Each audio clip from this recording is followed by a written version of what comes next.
2. Esquema de organización de los encuentros. Lo ideal es que los encuentros se produzcan una vez por semana, dentro del aula. Se pueden utilizar las horas de materias especiales como música o educación física. Pedir que éstas se extiendan, si es necesario, en la medida en que no alteren en exceso la dinámica de las tareas escolares. Habrá momento de nucleamiento y 3 fases. Fase A. Consiste en la fase de participación docente, que puede ser mayor o menor, de acuerdo a las necesidades del grupo. Durante esta fase quedará sugerido el tema o la serie de temas que habrán de tratarse. Fase B. Será la del diálogo mayéutico. Para que esta fase resulte operativa, deben pautarse algunos aspectos. 1. Escuchar al otro sin interrupción. 2. Evitar el diálogo por separado. 3. Tratar, en la medida de las posibilidades de cada uno, que intervenga la mayor cantidad de padres. Esta es la fase más importante y la más difícil de sostener. El docente coordinará el diálogo, escuchará atentamente hasta el momento en que considere que surge el tema emergente, es decir, aquello que realmente está preocupando al grupo. A partir de ahí, se planteará un interrogante sobre el que puede trabajar el grupo, abriéndose a nuevas preguntas. Fase C. Consiste en la organización del debate y la propuesta de implementación de la tarea a realizar como respuesta inmediata a lo planteado durante el encuentro. 3. Rol docente. A esta altura queda claro que el rol docente es fundamentalmente el de atento coordinador de un grupo cuya problemática conoce en principio. Hablamos de gradualidad. Esto es necesario contemplarlo. No es fácil pasar de una actitud expositiva, es decir, del rol de informador, al de atento escucha que interroga según surjan los aspectos emergentes de una problemática grupal. No es imprescindible que el método mayéutico se instaure inmediatamente. Un gran paso es ya poder ver un espacio donde se traten temas diferentes que hacen a las necesidades de la comunidad. El emergente surgirá solo y su captación será cada vez más clara en la medida en que los encuentros se hagan sistemáticos. Hay un alto porcentaje de intuición al que tendrá que apelar el docente. Tal vez el secreto está en escuchar, teniendo en cuenta como marco de referencia el diagnóstico inicial y detectar el momento en que alguna cuestión empieza a tener peso en el diálogo. El cansancio del ejemplo dado es una pauta. Cuando vemos que algo se repite, que más de un padre hace alusión a lo mismo, posiblemente haya surgido un tema emergente. Sobre el tema emergente el docente debe expresar algunos interrogantes que abrirán el espectro del diálogo hacia nuevas preguntas y posibles respuestas. Al finalizar este período, es importante hacer un ordenamiento que permitirá promover alternativas de cambios de conductas como tareas inmediatas. Tengamos en cuenta, ante todo, que es el paso de un rol tradicional a otro de naturaleza que podríamos aventurar como opuesta. Es difícil e incluso angustiante. El docente necesita apoyo para elaborar este cambio. Tiene que saber que su esfuerzo es valorado en todo sentido. El rol de la Secretaría de Cultura consiste en dar un marco adecuado de continencia, tanto lo que hace a la capacitación como a la contención permanente. El docente debe saber que puede recurrir a ella cuantas veces le sea necesario, así como también recibir una supervisión de su tarea en su propia institución. 4. La institución escolar y los centros de derivación. Habíamos mencionado que, dentro de las problemáticas del grupo, podían surgir temas muy conflictivos que difícilmente lograran ser contenidos por el docente sin ayuda profesional. Apelamos en este caso a los centros de derivación. Recordemos que esta alternativa ya estaba planteada en la planilla inicial. En el caso de temas tan delicados como son la violencia familiar, maltrato verbal y físico, mujeres golpeadas, abuso de menores, drogadicción, alcoholismo, prostitución, etc. En todos estos casos, el docente deberá recurrir a especialistas. Es importante que el docente, una vez hecho el primer diagnóstico del grupo, tenga a mano un mapa acabado de centros que estén especializados en estas problemáticas. La Secretaría de Cultura le entregará a cada docente una amplia lista de lugares a los que se puede recurrir.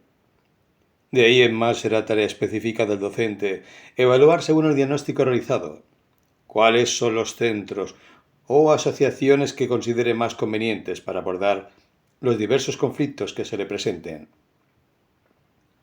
Otro punto a destacar es la relación que, una vez efectuada la derivación correspondiente, deberá existir entre el centro y la institución escolar.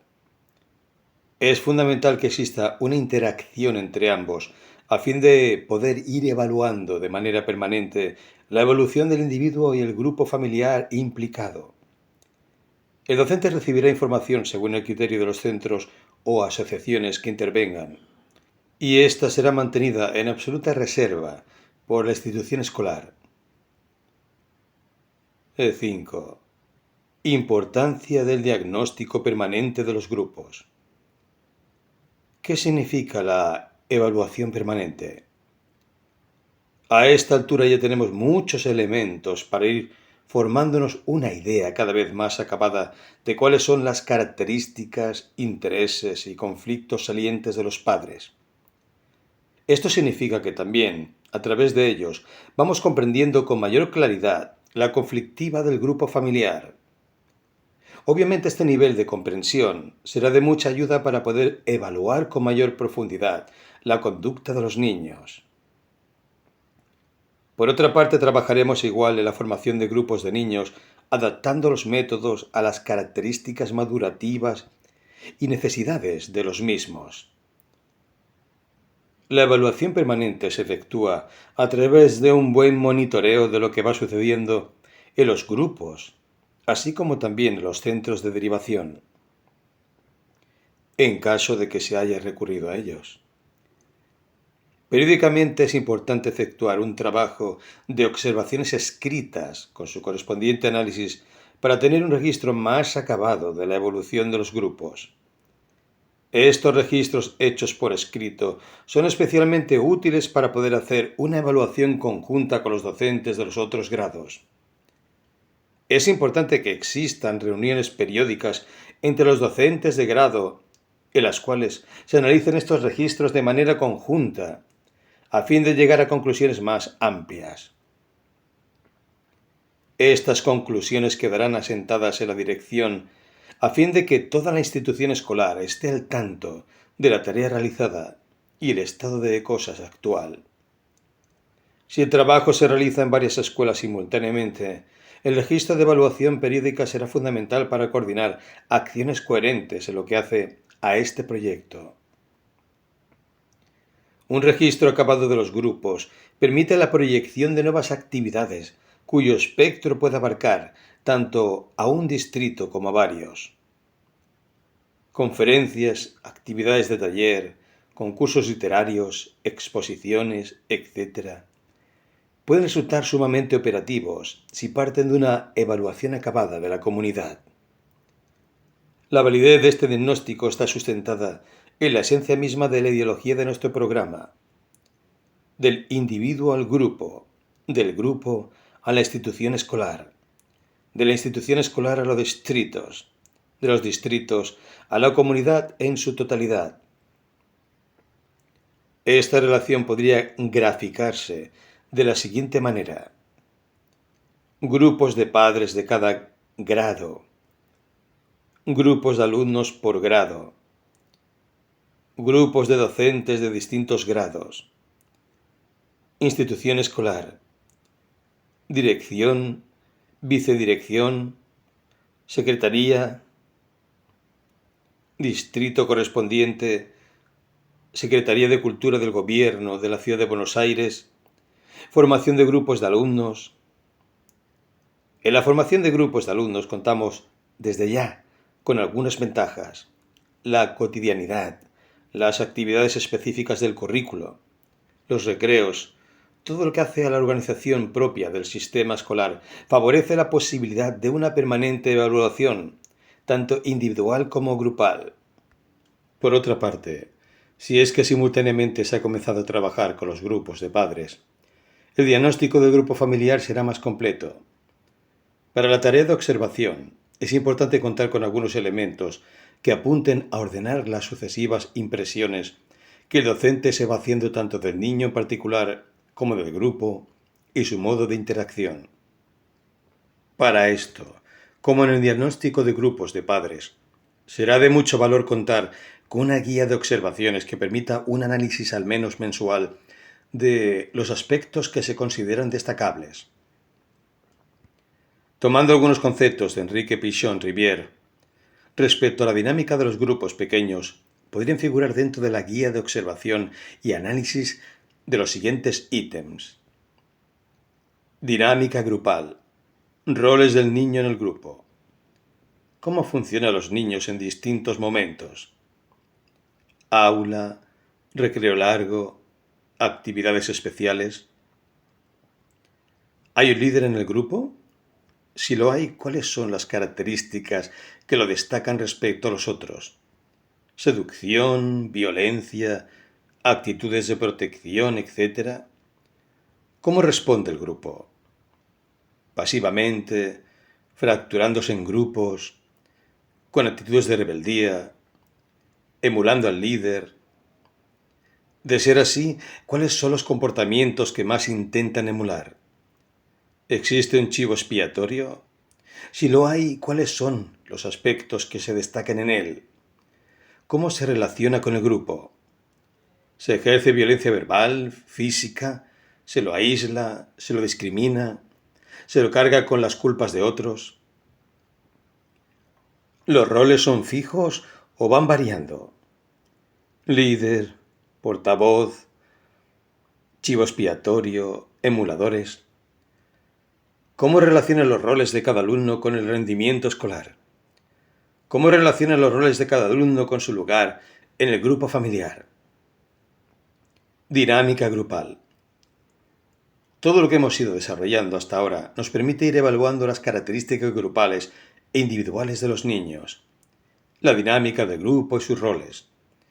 Así como también a través del grupo de padres es posible ir profundizando el cuadro de la estructura familiar, las conflictivas fundamentales, los roles que asumen cada uno de sus miembros y su dinámica. Este ejercicio de evaluación es simultáneo a las tareas que se realicen con los niños, ya que, como hemos dicho, la evaluación de la comunidad educativa es permanente. El panorama, sin embargo, si bien desde la teoría puede resultar más o menos sencillo, en el territorio de la praxis se nos vuelve a veces sumamente complejo. La pregunta que surge como inevitable es: ¿resulta posible modificar la dinámica del grupo? Sabemos que al plantearnos una cuestión de tal magnitud, estamos apuntando a una modificación de la estructura de las relaciones familiares, grupales y sociales. Lo ambicioso del objetivo no solo no debe desalentarnos en la tarea, sino, por el contrario, tenemos que tenerlo como se dijera al comienzo, como un ideal que interactúe con la realidad, sin por eso perder la sustancia que lo determina. Una actitud importante que ya hemos mencionado anteriormente a tener en cuenta para que la tarea sea operativa es la gradualidad. No podemos suponer que vamos a generar cambios de conducta a través de diálogos mayéuticos con niños cuya atención es difícil de captar y cuyo nivel de concentración es limitado debido a cuestiones de índole psicofísica, conflictos familiares, alimentación pobre, desnutrición, etc. Por este motivo consideramos importante empezar por trabajar con lo que denominaremos Actividades incentivadoras. Actividades incentivadoras. Definición.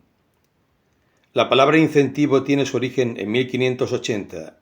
Incentivum, que da el tono. Música, que invita o incita.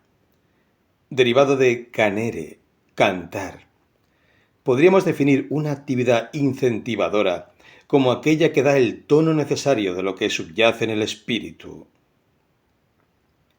Recordemos el esquema anterior cuando nos referimos a la mayéutica piagetiana. Habíamos hablado de este método como el que no solo lleva al individuo a la posibilidad de encontrar respuestas parciales, sino un esquema general de comprensión, donde lo que aparece a través de la interrogación es lo que está vivo en su espíritu. Por ese motivo, a pesar de que las actividades incentivadoras son aparentemente más pautadas, no dejan de lado la esencia del conocimiento mayéutico moderno. La actividad está basada en la evaluación de las necesidades individuales y grupales, y los recursos son cuidadosamente elegidos en concordancia con ellas. Más adelante daremos alguna sugerencia de textos literarios, películas que pueden trabajarse de acuerdo a lo pautado por el diagnóstico que se haya hecho del grupo. Características. En cuanto a las características de las actividades incentivadoras, podemos decir que tienen un determinado encuadre, funcionan como parte de la dinámica escolar, incluyéndose dentro de los tiempos y los espacios disponibles, proyectándose en actividades asociadas de las que podrán encargarse las materias especiales tales como música, plástica, tecnología e incluso algunas materias de la currícula escolar. Lo que la actividad incentivadora genera no es tanto el desarrollo mismo, como el trabajo permanente de reflexión que se incorpora en el curso de la misma. La preponderancia de la interrogación y la búsqueda de respuestas elaborada por los alumnos. Así y todo, no está de más trazar un esquema general de las distintas fases de trabajo. Queremos aclarar que algunas de estas actividades ya se han llevado a cabo en distintos centros educativos con resultados satisfactorios. Pero sin el nivel necesario de estructura para la continuidad y la acabada evaluación de una tarea que ya dijimos apunta a un objetivo ético de mucho peso. Esquema de la actividad. Fase A. El docente expone brevemente, adecuando el lenguaje a la comprensión de los niños, los objetivos, la ideología y la metodología del proyecto del programa contra la discriminación y la violencia. La primera actividad puede realizarse con la presencia de padres y otros adultos, con la consigna de que observen y no interfieran en el libre desarrollo del diálogo y las propuestas de los alumnos. Una vez terminada esta breve exposición, se presenta el material, narración, películas, breve recital musical, etc. Fase B. Terminada la primera parte de la actividad, el docente abrirá el diálogo con algunos interrogantes. Esto ayudará a los alumnos a volver sobre el material compartido, posibilitando que éste funcione como un elemento autorreferencial, donde más tarde el niño pueda proyectar su propia identidad. Fase C. Esta funcionará como un refuerzo de la anterior. El docente dividirá al grado en pequeños grupos, a los que les entregará preguntas por escrito. Estas pueden ser elaboradas tanto en el diálogo como ser previamente preparadas. De cualquier forma, para que la actividad no se pierda, es importante que el docente haya trabajado ya sobre estos interrogantes, teniendo en cuenta que no es sencillo que en principio un diálogo de este estilo sea lo suficientemente ordenado como para que de éste surjan los interrogantes necesarios para la continuidad de las actividades. Las preguntas tendrán como objetivo fundamental acercar los elementos aparentemente más lejanos, como puede ser, por ejemplo, el texto de Oscar Wilde, que veremos más adelante en el ejemplo, a lo cotidiano del mundo que viven los alumnos. Este es el mejor incentivo para que los niños puedan acceder a un esquema general de situación, trasladando con ayuda de estos interrogantes lo que es aparentemente ajeno a lo más íntimo, y de este modo proyectarse, en este caso, el texto de manera íntegra. Fase D. Esta es la última fase, en la que cada grupo expondrá sus puntos de vista, respondiendo a las preguntas y sugiriendo alternativas. Cada grupo deberá ser escuchado en absoluto silencio, hasta que se haya terminado la exposición. Una vez llegada esta a su término, nuevamente se abrirá el diálogo. En caso de que éste sea muy caótico, el docente podrá sugerir que continúe en el recreo. Actividades asociadas. Las actividades asociadas son las que, a partir de todo el material elaborado durante el periodo de trabajo mencionado, propondrán desde distintas instancias expresivas una elaboración proyectiva de la tarea.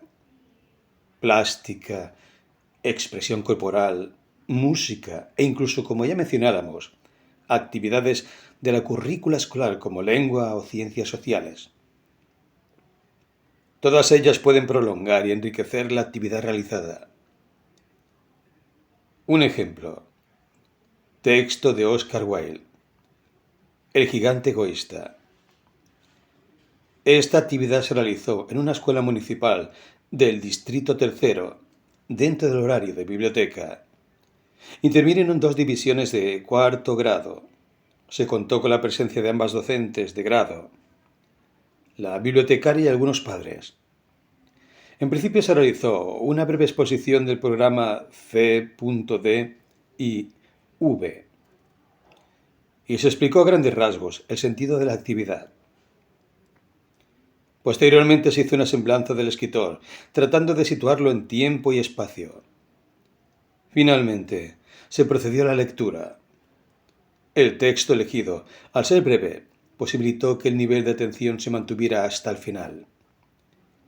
Una vez terminada la lectura, la coordinadora hizo algunas preguntas relacionadas con lo que habían sentido los niños durante la narración. Si había algún momento que les hubiera impactado más que otros, de qué personajes se habían sentido más cerca, si encontraban alguna similitud entre el gigante y algún personaje de su vida cotidiana, etc. El diálogo, al principio, fue difícil. No se pudo evitar la intervención de algunos adultos. Las respuestas eran acartonadas. Se veía que los niños se encontraban en la obligación de responder lo que se supone el docente sabía, más que su propio parecer. En la fase C, sin embargo, la actitud fue modificándose. El diálogo entre los niños, que se iban pasando las preguntas, suscitaba comentarios, pequeñas anécdotas, y el clima se fue distendiendo y ordenando. La función de la coordinadora consistió solo en supervisar los grupos, sugiriendo incorporar nuevos planteos interesantes que hacían algunos niños y que no eran escuchados por el grupo, o tratar de ayudar en la formulación de algún concepto que se les hacía difícil expresar por escrito. Algunas de las preguntas que se utilizaron fueron: ¿qué harías en caso de ser el gigante? ¿Por qué era tan importante para los niños jugar en el jardín? ¿Existe alguien que conozcas que pueda hacerte recordar al gigante? En la última fase, después de escuchar cuidadosamente a cada grupo y luego abriendo el diálogo nuevamente, surgió el tema emergente. Los niños plantearon 2 situaciones contrapuestas. El gigante tenía razón en cuidar su jardín porque podían entrar ladrones. El gigante no era quien para no compartir su jardín con quienes no tenían nada. El problema de la inseguridad y el derecho a la igualdad de oportunidades suscitó una polémica entre los grupos. La sugerencia de la coordinación fue que llevaran estas inquietudes a todos los ámbitos posibles, que lo conversaran entre ellos y con los docentes, y que también elaboraran material plástico con la maestra especial. El objetivo de la actividad se cumplió por completo, porque los niños pudieron trasladar las figuras de ficción a la problemática cotidiana y elaborar una polémica riquísima respecto a temas que, si bien al principio parecían inimaginables de ser pensados, pudieron encontrar su cauce a través de la proyección con los personajes de ficción. Resultaba obvio que este conflicto era un problema vivo en su espíritu. El conflicto entre preservarse y compartir estaba, por otra parte, denunciando graves problemas sociales de los cuales los niños se habían vuelto portavoz, al menos por un momento. Formación de grupos por grado. La formación de grupos por grado parecía resultar más sencilla, sabiendo que se cuenta con un grupo estructurado previamente cuyas características individuales y grupales se han seguido desde el inicio del año. Sin embargo, en ocasiones, los grupos previamente estructurados, que no han sido contenidos de manera adecuada, tanto su dinámica grupal como individual, generan estructuras rígidas sobre las que es muy difícil trabajar. En un principio, como ya se dijo, todo lo que implique evaluación permanente desde los diferentes ámbitos, familiar, grupal, individual, y las interrelaciones que surgen a modo de manifestaciones de conducta, todo esto influye en la comprensión mayor de la estructura grupal del grado, permitiendo la adecuada elección de los objetivos específicos y los instrumentos y recursos que se utilizarán para la consecución de los mismos. Debemos comprender que cuanto mayor tiempo pase sin que se lleve a cabo una tarea de actividades incentivadoras simultáneamente con el funcionamiento del grupo de padres, más difícil será desestructurar la rigidez de los roles que se asumen en un grupo así, como también emprender la tarea de ayuda individual, permitiendo en aquellos niños que se han formado una imagen estereotipada de sí mismos, el tímido, el violento, el imposible, el peor de todos, etc. El nacimiento de otra imagen más flexible que les devuelva una identidad enriquecida.